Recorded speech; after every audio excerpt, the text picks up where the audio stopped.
Alors je me présente, je m'appelle Pierre Penalba, je suis commandant de police honoraire. J'ai dirigé le premier groupe de lutte contre la cybercriminalité de la PG Nice. Alors on me donnait dit de prendre le micro. Là ça va mieux? Ouais.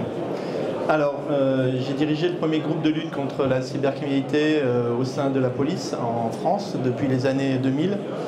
Et maintenant je fais du conseil, de la cyber et de la formation pour les entreprises. Et du coup, j'assiste pas mal d'entreprises dans le cadre de tentatives de hacking ou quand ils se font pirater. Et ce qui m'est apparu, c'est qu'il y a beaucoup de problèmes de sécurité, d'usurpation d'identité et de problèmes dans ce domaine-là. Donc, on m'a demandé ce matin cet après-midi, de faire un rétech sur une des entreprises qui s'était fait hacker. Alors, si jamais vous la reconnaissez, vous en parlez pas, d'accord? Parce qu'ils ne seront pas contents. Mais le principe, c'est de montrer ce qui a pu se passer. Alors, il y en a certains qui vont me dire « Oui, mais on connaît déjà ». Attendez de voir la fin, vous allez comprendre. Alors, donc, le principe, c'est vous avez une entreprise qui est située en région PACA, une grosse entreprise qui fait du commerce de gros, qui importe des millions financièrement d'articles tous les mois et qui est vraiment bien sécurisé. Quand je dis vraiment bien sécurisé, c'est qu'ils ont un système d'information correct, bien protégé, avec un bon ciseau, avec un RSSI qui tient bien la route, et ils ont été victimes de tentatives d'attaque, mais jusqu'à présent ça s'est jamais concrétisé. Et là, une attaque qui est découverte. Cette attaque, elle est découverte simplement parce qu'à un moment donné, dans cette entreprise qui génère des millions tous les mois, il y a un fournisseur qui appelle en disant « Attendez, vous ne m'avez pas payé ma facture de 280 000 € du mois dernier, j'aimerais bien que vous la payiez. » Sauf que l'entreprise l'avait payée. Elle avait payé. Évidemment, et il y avait un deuxième paiement qui était en cours, un deuxième paiement de 234 000 €, et qui allait être validé le jour où l'entreprise a appelé. Donc ils l'ont immédiatement bloqué et ils ont commencé à gratter. Qu'est-ce qu'ils ont fait? Ils ont déposé plainte. Mais avant de déposer plainte, la première chose qu'ils ont faite, parce qu'ils avaient un RSSI qui tenait bien la route, il a fait une sauvegarde globale de tous les journaux de connexion de ces serveurs. C'est hyper important. C'est-à-dire il a fait ce qu'on appelle il a figé la situation à un moment donné. Il y a une attaque.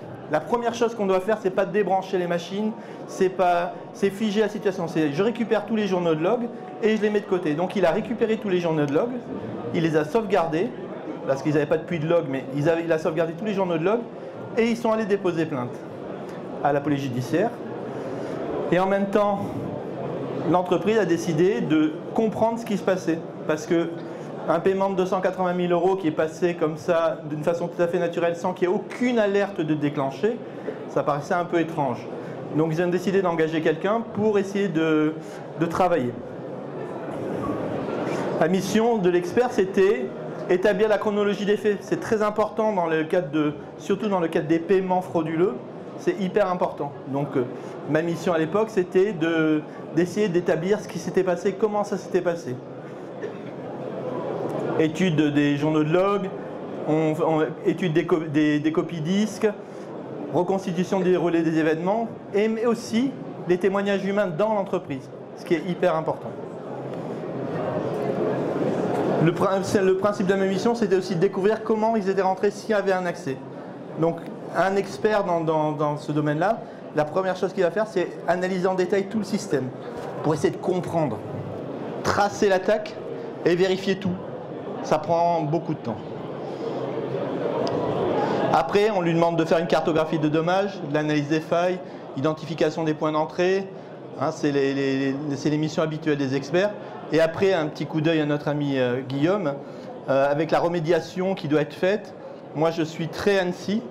Si un jour vous travaillez avec moi, vous verrez que je suis extrêmement ANSSI. Je suis un fan de chez eux. Et ils sont vraiment au top au niveau conseil et remédiation. Et les données qu'ils font dans leurs médias, c'est-à-dire vous avez 3 médias qui sont pour la remédiation, un volet stratégique, volet opérationnel et volet technique. Ils sont extrêmement complets. Si jamais vous ne les avez jamais lus, connectez-vous sur leur site, téléchargez-les, lisez-les. C'est une mine d'informations. Alors peut-être qu'il y a des gens qui ne seront pas contents parce qu'ils vendent les mêmes services que... Mais franchement, c'est quelque chose sur lequel il faut s'appuyer pour travailler. Alors les éléments clés dans l'enquête que j'ai menée dans ce travail, ça a été déterminé comment le virement il a pu avoir lieu. Ben, quand vous enquêtez, quand vous commencez à gratter sur ce qui s'est passé, il y a une vraie facture qui est arrivée d'un vrai fournisseur fin juillet. Il y a d'abord un premier email qui est arrivé en disant on a besoin de changer de RIB parce que notre société a changé de RIB. Premier email. L'email passe, il est validé, il y a une réponse qui est envoyée, ok on va le changer, pas de souci, rien. 15 jours après, une facture qui arrive. Le virement de 280 000 € qui est demandé. Et d'habitude, dans cette boîte, il y avait une habitude de faire, c'est qu'on ne virait pas l'argent tout de suite, on attendait un mois avant de virer l'argent. Et là, l'argent a été viré dans les 3 jours. Donc moi, j'ai gratté. Pourquoi la première facture est arrivée naturellement? Parce qu'en fait, les hackers avaient piraté le fournisseur. Server Exchange, pour les techniques, qui était obsolète, mais quand je dis obsolète, c'est même pas obsolète, c'était un dinosaure, et qui n'avait jamais été patché, hyper facile à pirater, et ils avaient pu donc accéder directement au serveur et envoyer les mails de l'intérieur de l'entreprise. Ce qui fait que pour l'entreprise qui recevait la facture, tout était légal. Vous avez le bon certificat, vous avez le bon émetteur, vous avez les bonnes adresses IP, donc zéro alerte. Zéro alerte. Mais là où ils ont été malins, c'est que d'abord ils ont été prudents dans le changement de RIB, ils l'ont fait avant, ils l'ont pas fait le jour même, ils l'ont fait une dizaine de jours avant. Ils ont envoyé la facture qui était une vraie facture, parce que ça correspondait à des vrais produits. Donc vous avez quelque chose qui est bien préparé. Et tout ça c'est fait sur une banque européenne, donc pareil, vous vous dites, bon, on n'est pas dans une banque dans les pays de l'Est, ou en Afrique, ou dans d'autres pays un peu sensibles. Là, on se sent en sécurité au niveau des paiements. Sauf que normalement, le paiement, après réception, doit être fait dans les 30 jours.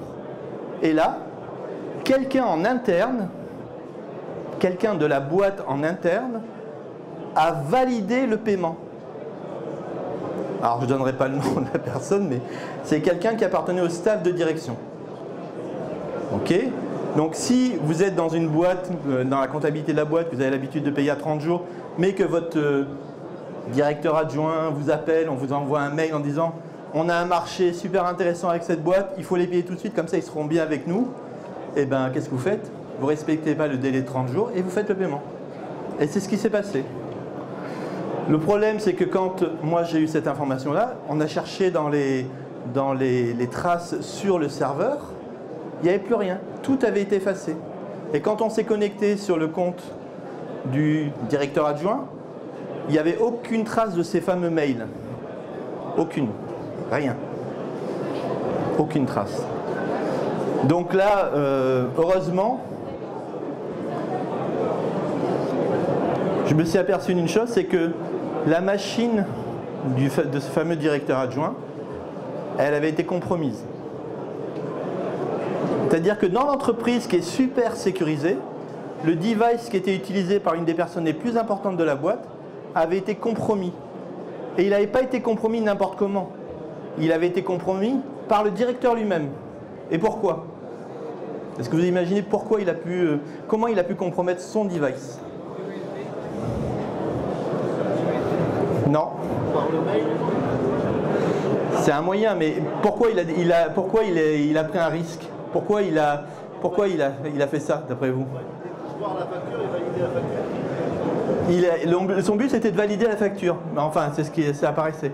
Dans la réalité, le vecteur d'infection, c'était le directeur, mais ce n'était pas vraiment le directeur. En fait, il avait été approché par un faux cabinet de recrutement qui lui avait fait miroiter monts et merveilles et qui lui avait dit, pour qu'on puisse communiquer en sécurité, téléchargez notre application de communication. Et le gars, il a voulu télécharger l'application de communication. Sauf que dans une entreprise bien sécurisée, normalement, quelqu'un ne peut pas installer sur un device interne, même si vous travaillez à la maison, vous ne pouvez pas installer normalement n'importe quel logiciel. Mais notre directeur, il était vachement intelligent, bien performant, et il s'était rendu compte que quand les techniciens du groupe informatique venaient chez lui pour faire des mises à jour, il tapait toujours le même code, avec le même identifiant. Donc il l'a noté. Et quand il a eu besoin de faire l'installation de ce logiciel pour pouvoir avoir un poste super bien payé, et ben il a tapé l'identifiant du technicien, il a tapé le code et il a installé le logiciel. Et chaque fois que ça lui balançait une alerte, attention, ce logiciel n'est pas sécurisé, il y a un danger, il faisait non, non, non, non, non. Pourquoi? Parce que derrière, il y avait le chasseur de tête qui disait, voilà, un poste à 200 000 cas par an, c'est assez intéressant, mais bon, la sécurité, c'est super important chez nous. Et puis, il y a eu toute une mise en place. Ça s'appelle du social engineering. Hein. Le principe, c'est vraiment de mettre les gens en confiance. Et bien là, lui, il a été mis en confiance. Et le logiciel, il a installé. Mais vous savez, quand il a installé, parce que là, l'escroquerie dont je vous parle, elle a eu lieu entre juillet et août. Lui, il a été contacté en avril. C'est-à-dire, vous voyez, c'est 5 mois avant. Donc, en fait, les hackers qui se sont attaqués à ça pour récupérer de l'argent, eux, ils avaient une vue à long terme. C'est-à-dire qu'ils sont rentrés, ils ont fait leur installation, ils ont étudié, ils ont été récupérer les logs, ils ont fait tout ce qu'il y avait à faire. Et après, en utilisant ce facteur humain, ils ont récupéré les factures et là, ils ont fait les envois. Pourquoi le SI n'a rien détecté, hein, je l'ai dit. Hein. Un membre de la direction, les accès administrateurs. Donc là, il y a un problème. Il y a déjà un problème majeur qu'on retrouve là, dans la sécurité informatique. Le problème majeur, c'est que les gens qui viennent intervenir sur les machines, ils tapent leur code en clair devant les clients. Moi, je donne des cours à la fac à Sophia Antipolis et à Paris. La première chose que je fais quand je suis avec des étudiants, c'est que je leur dis, vous devez vous méfier de tout le monde, et de moi en particulier. Si vous partez boire un café et que votre machine n'est pas verrouillée, je la formate ou je la pirate. C'est clair, c'est une question de sécurité. Et alors, il y en a qui ne prennent pas au sérieux. Quand ils vont boire le café, qu'ils reviennent, ils comprennent leur mal. Parce que, j'hésite pas, hein, ils n'ont qu'à récupérer leur sauvegarde. Donc le principe, c'est on ne laisse pas une machine ouverte, on ne fait confiance à personne et on ne donne pas d'informations aux autres. C'est un principe, vous allez dire que je suis parano. Je suis parano parce que j'ai vu trop d'affaires d'escroquerie, d'arnaque et de piratage dans ce domaine-là. Donc là, au niveau du SI, il y a un problème parce que les gens se sont connectés en regardant simplement, c'est le chef, hein, donc je peux taper mon code devant lui, c'est le chef. Un chef, on lui fait confiance, un chef.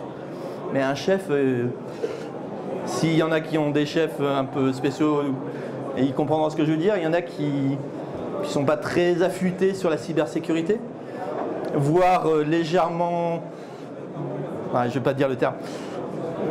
Un des mots de passe que j'ai eu récemment de la part d'un directeur, un PDG de grosse boîte qui fait 4 millions d'euros par mois de chiffre d'affaires, la connexion en SSH sur son poste de travail, enfin sur le poste à distance, de chez lui, en passant par un vulgaire tunnel SSH.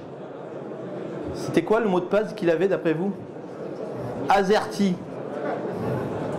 Les hackers qui se sont connectés dessus, ils ont fait 3 essais. 1, 2, 3, 4, 5, 6, ABC2, FE. Et après, ils ont essayé AZERTY et c'est passé. Ils sont rentrés. Même pas eu besoin d'un dictionnaire, même pas eu besoin de brute force. C'est facile. Et le gA, quand j'ai interrogé le RSSI, je lui ai dit, mais pourquoi vous n'avez pas dit à votre PDG? Il a dit, ben déjà, si je lui dis ça, il va me virer. Et puis, le risque, c'est que le gars, il a besoin, quand il est chez lui, 79 ans, il veut se connecter pour voir les chiffres de la société. Et AZERTY, c'est facile à taper. Ouais, c'est toujours le même, c'est très simple. Et heureusement qu'il n'a pas de clavier QWERTY, sinon... Mais le principe, c'est que le SI, ils sont vulnérables à cause de l'humain aussi. À cause de l'humain. Donc là, vous avez une vulnérabilité qui n'a pas été détectée par le SI, mais c'est la faute de tout le monde. C'est la faute à la fois du SI, mais c'est aussi la faute de la direction. Donc les points critiques de cette attaque, pour moi, c'est l'usurpation d'identité du fournisseur. Ça veut dire que la chaîne, elle a été rompue déjà au niveau du fournisseur. S'il n'y avait pas eu la faille chez le fournisseur, ça aurait été plus compliqué pour les hackers. Donc la chaîne, déjà, elle a été compromise au niveau du fournisseur. Ça veut dire que vous êtes en connexion avec quelqu'un qui va vous envoyer des documents. S'il n'est pas sécurisé lui-même, s'il n'a pas fait les tests et s'il ne répond pas aux normes de sécurité, eh bien c'est un peu comme si vous faites une porte blindée devant chez vous et que vous avez une porte de connexion avec votre voisin qui, lui, il a une porte en carton. C'est le principe. C'est-à-dire, si vous vous sécurisez et que le voisin avec qui vous êtes connecté, il n'est pas sécurisé, vous êtes vulnérable. Donc il faut vraiment penser à la sécurité à tous les niveaux. Donc déjà, usurpation d'identité du fournisseur. Après l'usurpation d'identité interne, évidemment, alors là, n'en parlons pas. Hein, d'ailleurs, je crois qu'il a quitté la boîte, l'adjoint. J'espère que son chasseur de tête lui a trouvé un autre poste. Et au niveau des prétextes pour éviter le délai, même principe. Intervention d'un membre d'un comité de direction pour faire passer une facture plus vite. Techniquement, c'est normal pour un comptable d'accepter. Mais légalement, qui est responsable? Le comptable est responsable. La personne qui a fait le virement est responsable. D'ailleurs, la première personne qui a été virée dans la boîte, c'est elle. Hein, c'est la personne qui a cliqué sur le virement, alors qu'elle obéit aux ordres d'un supérieur. Mais il ne cherche pas dans ce cas-là, c'est faute lourde, boum, dégagé, au revoir. Et à ce niveau-là, l'usurpation d'identité interne, ça veut dire qu'en fait, ils n'ont pas respecté le prétexte pour éviter le délai de paiement, ils n'ont pas respecté les règles de base. Les règles de base, il y a des process à tenir et à suivre d'un bout à l'autre. Et si ces process ne sont pas respectés, eh ben vous en arrivez à des histoires comme les fraudes au président que vous avez régulièrement, mais ça coûte des millions et des millions d'euros. Hein, moi, j'en ai eu une sur une très grosse boîte à Toulon, dont le nom commence par N, et qui a failli perdre 4 millions d'euros sur une affaire de ce type-là. C'est-à-dire qu'ils ont été contactés par soi-disant un de leurs directeurs qui était en Asie et qui a dit vite, on a un marché à passer. C'était évidemment un vendredi soir. Il y avait une personne qui restait au service de comptabilité et on lui a dit, il faut faire le virement tout de suite. La personne a dit, non, mais je... Bon, alors vous êtes viré. Bon, bah d'accord, je fais le virement.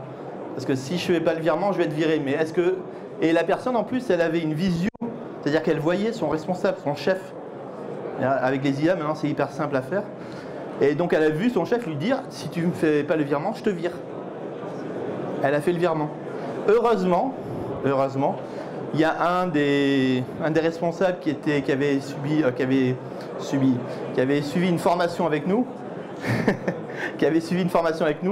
et qui s'est dit, je vais vérifier tous les week-ends s'il n'y a pas eu de truc. Et lui, il avait l'habitude de se faire envoyer les logs de tous les virements qui étaient faits de la boîte. Et il a reçu le log et il a vu ce virement de 4 millions d'euros un vendredi soir. Donc qu'est-ce qu'il a fait? Il nous a appelé, enfin il m'a appelé. Il m'a dit qu'est-ce qu'on peut faire? Parce que le virement, il n'avait pas été fait en France, il avait été fait sur une banque à Taïwan. Ouais, c'est sympathique, c'est direct là-bas, ça part bien. Et je lui dis, le seul moyen de faire quelque chose, c'est vous nommer un cabinet d'avocats, vous donnez vos pouvoirs à un cabinet d'avocats local, et lundi matin à la première heure, ils vont dans le cabinet, ils vont dans la banque, ils montent le truc et ils disent vous bloquez les fonds tout de suite. Il m'a dit oui, mais ça va coûter de l'argent. J'ai dit vous avez le choix entre un peu de l'argent et 4 millions. Enfin un peu.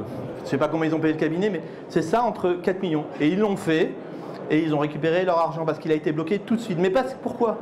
Parce que quelqu'un s'est aperçu qu'il y avait eu quelque chose d'illégal de fait. Hein, il y a vraiment eux, ils ont une culture d'alerte qu'ils essayent de faire travailler, mais c'est passé à un cheveu.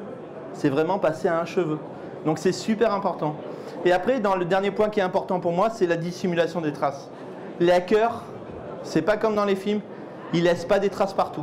Ils sont pas en train de laisser leur signature en mettant « je suis passé là ». Ils effacent, ils suppriment, ils enlèvent les logs, ils détruisent. Hein, quand ils sont quelque part, ils essayent toujours de laisser le minimum de traces pour éviter de se faire gauler. Parce que même si on dit qu'on les arrête pas, on finit par les arrêter. Hein, et si quand ils enquiquinent des Français, c'est... On va dire ça se passe plutôt bien parce qu'on est assez gentil quand on les arrête. Mais quand vous embêtez d'autres pays, par exemple, il y a des hackers qui ont attaqué les ports aux États-Unis, qui ont essayé de les chiffrer. Et ça n'a pas plu au président à l'époque. et il a ordonné à la CIA de s'en occuper. Les fonds ont été retrouvés dans les 24 heures. Et tous les hackers ont été arrêtés. Étrange. Étrange. Donc pour moi, une attaque de ce type-là, ce qui a relevé dans les points, c'est la complexité de l'attaque. Elle a duré 5 mois. Parce que l'attaque a commencé à partir du piratage. Après, il y a eu un temps d'observation. Imaginez quand même que cette boîte, elle a été sous surveillance de gens mal intentionnés pendant 5 mois. Imaginez les informations qu'ils ont pu récupérer. Les chiffres, les données internes, les éléments. Ça, on n'a pas pu le quantifier. On ne sait pas ce qui est sorti. Parce qu'ils avaient accès à la boîte mail d'un des directeurs. Hein, c'est arrivé dans la police, donc je peux vous dire que c'est grave quand ça arrive. Parce qu'on a un directeur qui s'est fait pirater sa boîte mail. Toujours pareil, parce que de chez lui, il a ramené quelque chose à l'intérieur de son bureau. Et dans son bureau, il avait dit à l'équipe informatique, je suis le chef, je vais avoir accès à tout. Donc vous me mettez route partout et je vais être un super admin. Mais c'est comme ça. Ben, ils ont obéi. Alors l'administration, c'est particulier, hein, personne n'est responsable. Tout le monde est coupable, mais personne n'est responsable. Mais nous, on a eu un piratage au niveau de la police à cause de ça. Parce que quelqu'un avait donné l'ordre en disant « c'est moi le chef, je vais avoir les accès à tout ». Et quand vous donnez accès à tout à quelqu'un et qui vient avec une clé USB piégée, avec un petit logiciel qui a été fabriqué par Conti, et une fois que vous êtes dedans, vous rentrez dans tout le système informatique du ministère de l'Intérieur. Alors ça déclenche des alertes heureusement et puis ça ne va pas plus loin, mais on pense qu'il y a quand même quelques centaines, milliers de mails qui ont été copiés dans des pays du côté de l'Est. Voilà. Mais là, vous voyez, donc, vous avez 5 mois de pénétration, observation, la préparation, parce que la préparation, elle n'a pas été faite n'importe comment. Elle a été faite en vérifiant si les factures étaient bonnes, en usurpant le nom des personnes, en vérifiant si la personne qui est censée valider les fonds était là ou pas, etc. L'exécution, elle a été faite sur un délai de 10 jours. Ça a été bien fait. Et quand ils ont vu que ça a marché, que personne n'avait rien dit, qu'est-ce qu'ils ont fait? Ils ont recommencé. Et le gars, le fournisseur, il n'aurait pas appelé, ils auraient récupéré encore 200 000 euros. D'accord? Ça aurait été hyper simple. Et après, qu'est-ce qu'ils ont pensé à faire? Effacer les traces. On efface tous les mails, on échange. On efface tout, il n'y a plus de traces, plus rien. C'est extrêmement difficile après d'aller à la police, dire voilà, on s'est fait pirater, mais on n'a aucune trace, on n'a pas de mail, mais c'est pas nous. Et bon, là, on a eu de la chance parce que le logiciel qui était installé dans la machine du device, il n'a pas pu être effacé, donc on a pu récupérer à la fois les logs, plus le logiciel, et le directeur sous pression, il a avoué ses pratiques, on va dire, mais voilà, ça s'est passé comme ça. Donc toujours pareil, les vulnérabilités, elles sont de 3 types.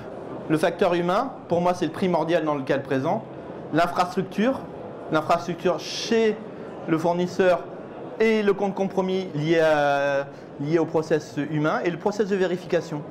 C'est toujours pareil, hein. C'est ces 3 choses qui sont rentrées en compte. Et ce que je décris là, c'est 99% des attaques sur les systèmes informatiques en France. D'ailleurs partout dans le monde. Donc là, nous, ce qu'on a fait, enfin ce que j'ai fait avec la direction, c'est qu'on a proposé des authentifications multifacteurs, des vérifications et une formation continue. Authentification multifacteur, c'est quoi d'après vous? C'est un code, un token? Voilà, ça peut. Alors non, moi j'ai proposé plusieurs systèmes. Ils sont en train d'en discuter parce que ça a un coût.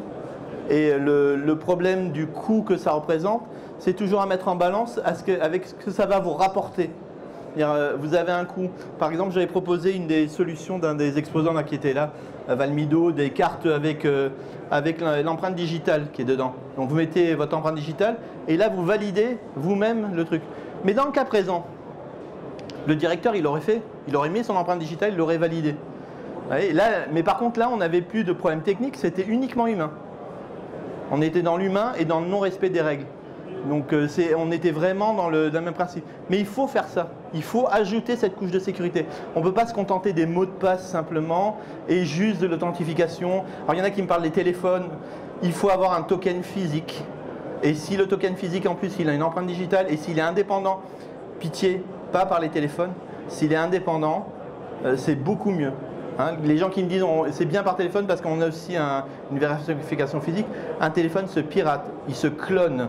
Je ne vais pas vous faire de débat aujourd'hui, mais un téléphone, là dans la salle, je suis sûr que dans la salle, vous avez tous plus ou moins le Bluetooth activé. Il y en a peut-être même qui ont... Non, le chercheur, je sais non, mais la plupart d'entre vous avez peut-être le Wi-Fi activé. Si j'avais mis une borne là maintenant, présent, je suis sûr que j'aurais toutes vos connexions parce que vos téléphones en permanence, ils se synchronisent. Donc ils échangent des informations. Et il suffirait que je sois mal intentionné et je pourrais récupérer l'intégralité de vos flux de données. Donc je vais pouvoir cloner après vos téléphones, récupérer vos numéros de carte bancaire, ça peut être très sympa, vos mots de passe de connexion sur vos mails. C'est vraiment simple à faire. Il y a des scripts qui disent qu'ils apprennent à le faire, c'est-à-dire on leur dit voilà, tu as un processus à respecter, tu installes ce logiciel, tu fais ça, C'est hyper simple et c'est à la portée de presque tout le monde hein, de faire ce genre de clone. Donc si je peux conclure là-dessus, mais la prudence en cyber, elle commence en entreprise et personnellement par de la méfiance. C'est-à-dire la méfiance, elle doit être en permanence. En permanence. C'est-à-dire je dois être méfiant avec tout le monde, je dois faire attention. Là où je laisse mon téléphone, je ne laisse pas les accès, je ferme mes sessions, je ne donne pas mes coordonnées à n'importe qui, je ne laisse pas les gens accéder à mes données personnelles en me disant de toute façon je ne risque rien. Et vous risquez quelque chose, tout le monde risque quelque chose. Vous voyez, c'est vraiment super important. Au niveau des entreprises, on a toujours tendance à se dire bon, on n'a pas grand-chose à perdre, il n'y a pas vraiment de secret d'État. Bah, si on vous prend la moitié, vos 3/4, voire tout votre chiffre d'affaires en vous escroquant, vous verrez que votre entreprise ne va pas faire long feu. Vraiment pas long feu. Moi j'ai beaucoup d'entreprises malheureusement qui se font hacker ou alors qui ont des chiffreurs qui rentrent à l'intérieur de le système. Ils ont un mal de chien à s'en relever et après quand ils s'en relèvent, s'ils n'ont pas payé la rançon d'ailleurs, mais quand ils s'en relèvent, ils ont du mal déjà à colmater les brèches, c'est-à-dire à empêcher toutes les sorties de données qui ont été envoyées à l'extérieur. Et en plus, non seulement ça, mais il y a leur image de marque qui est prise en compte, c'est-à-dire que l'image des gens qui ont été piratés, elle en prend un sacré coup. Hein. Je ne sais pas si vous étiez comme moi chez Free, mais Free, moi, ça me dérange maintenant d'être chez eux. Je les ai quittés depuis. Donc, on a des problèmes aussi dans ce domaine-là. Il faut vraiment toujours penser à la sécurité et surtout penser à ce problème humain. Le danger principal dans un système informatique, ce n'est pas tellement la technique, ce n'est pas tellement le logiciel, c'est l'humain. Le problème, il est toujours là. Hein, quasiment. Alors, le problème, c'est que c'est pas parce que les gens sont bêtes. Hein. Je préfère le dire, c'est pas parce que les gens sont bêtes.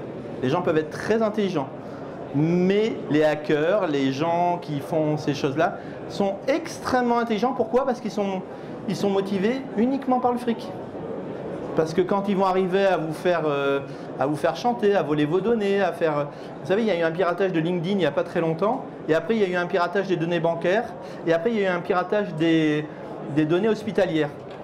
Ben, j'ai travaillé sur une affaire où il y a des gens qui étaient sur LinkedIn, dont les données bancaires et les données hospitalières avaient été volées. Ils ont été soumis à du chantage par des hackers qui disaient « Si vous ne nous versez pas tant, on va publier dans le cadre de votre entreprise le fait que vous avez un cancer, que vous êtes en phase terminale, que vous avez ceci, que vous avez cela. » Et ils ont fait du chantage absolument ignoble parce qu'ils ont croisé les données. Mais pourquoi ils ont fait ça? Parce que ça leur rapporte de l'argent. Pas parce que c'était facile, mais parce que ça leur rapporte. Du moment que ça rapporte, il y a un problème sérieux à ce niveau-là. Donc c'est pour ça que au niveau de l'usurpation d'identité, je pense qu'il faut vraiment changer nos pratiques et passer à des pratiques de multi-authentification. C'est-à-dire l'entreprise maintenant, l'humain, le personnel, on doit tous avoir toujours à l'esprit qu'on doit s'authentifier à plusieurs reprises. C'est-à-dire pas simplement un mot de passe, pas simplement une connexion avec... On me dit, mais s'il y a le petit cadenas, c'est suffisant? Ouais, le petit cadenas, oui. On m'a dit, s'il y a le cadenas, c'est bon, HTTPS. Oui, bien sûr. Vas-y. Non, il faut avoir et le dire à tout le monde, faire fuser cette culture d'entreprise et dire, équipez-vous de matériel qui vont vous permettre de faire de la sécurité. Ouais. S'il y a des questions à poser. Oui. Est-ce qu'il y a eu un conflit sur qui devait encaisser la responsabilité entre les clients et le fournisseur? Qu'est-ce qu'empêche votre client de se lever les mains et de se dire moi on m'a donné un RIB,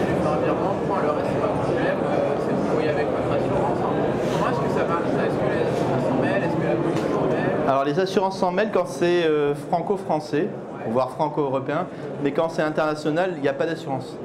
C'est-à-dire que ça veut dire vous débrouiller. Et là, dans le cas présent, l'entreprise locale qui a importé les produits, eh ben, elle ne pouvait pas dire à son fournisseur je t'ai payé, parce que le fournisseur il a dit tu ne me payes pas, je t'envoie plus rien. Et s'il n'y a plus rien qui arrive, eh ben, il n'y a plus de chiffre d'affaires. Chacun est obligé de mettre un petit peu d'eau dans son vin.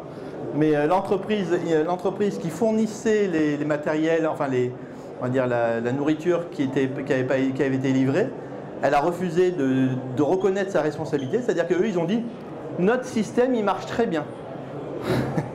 Notre système marche très bien, et c'est pas nous qui avons été piratés, c'est vous qui avez été piratés. Ce qui était vrai dans un sens, puisque eux, ils avaient été piratés en interne. Mais ça veut dire qu'eux, ils ont dû accepter le fait que leur fournisseur était vulnérable, et ils ont mis en place un autre système de sécurité, c'est-à-dire que chaque fois qu'ils recevaient une facture d'eux, ils appelaient directement le responsable, le PDG, pour vérifier que c'était bien lui qui avait émis la facture. Imaginez la lourdeur de ces choses-là. Ils ont été obligés de le faire parce que la société qui était responsable a refusé de reconnaître ses torts. Et en refusant de reconnaître les torts, vous ne pouvez pas être condamné. Vous voyez, c'est assez simple, hein.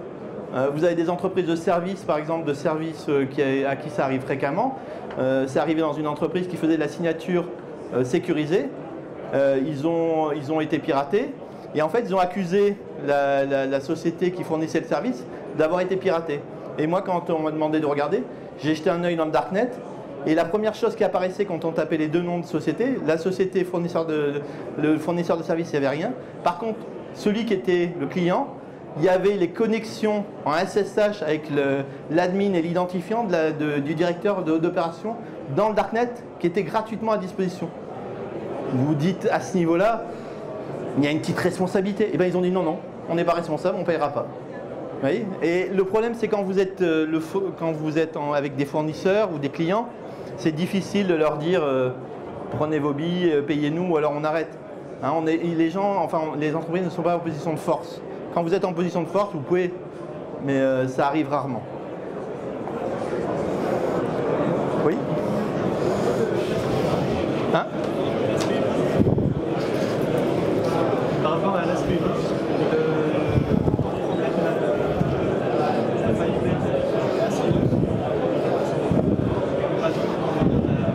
oui. Est-ce que ça peut signer déjà dans voici les enjeux ou est-ce que c'est plus complexe?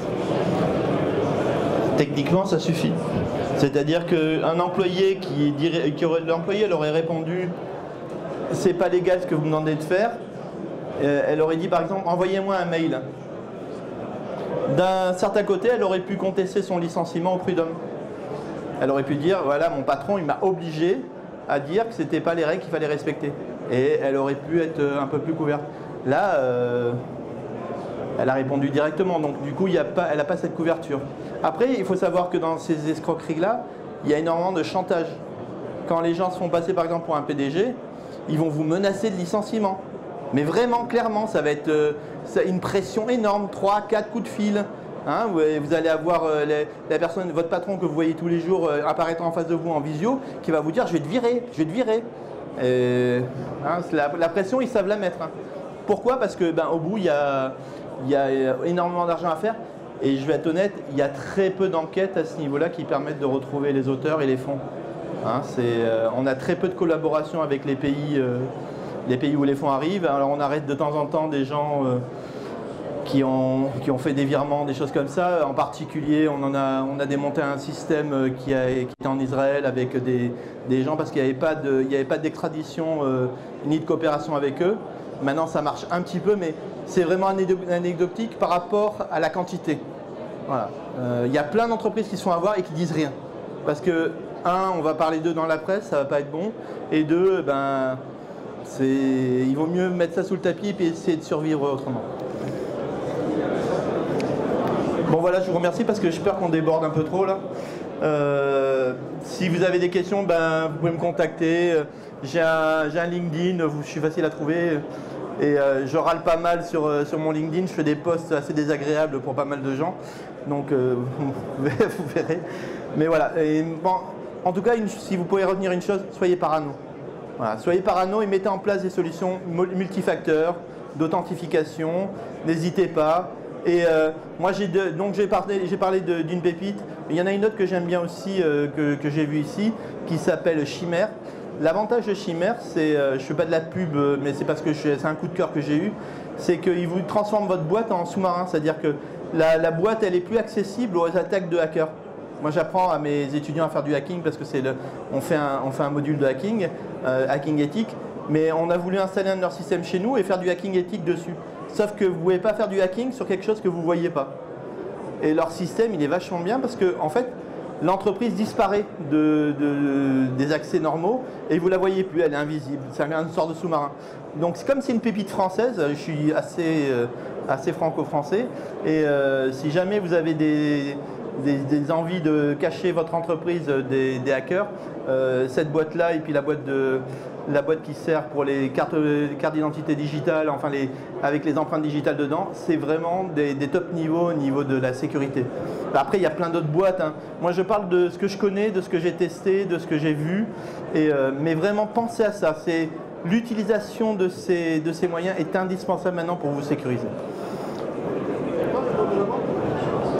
Là, il y a Chimère et vous avez Valmido. Et il y en a d'autres, il y a Keopass aussi, il y en a plusieurs qui sont vraiment très bien. Voilà, j'espère que ça vous a plu.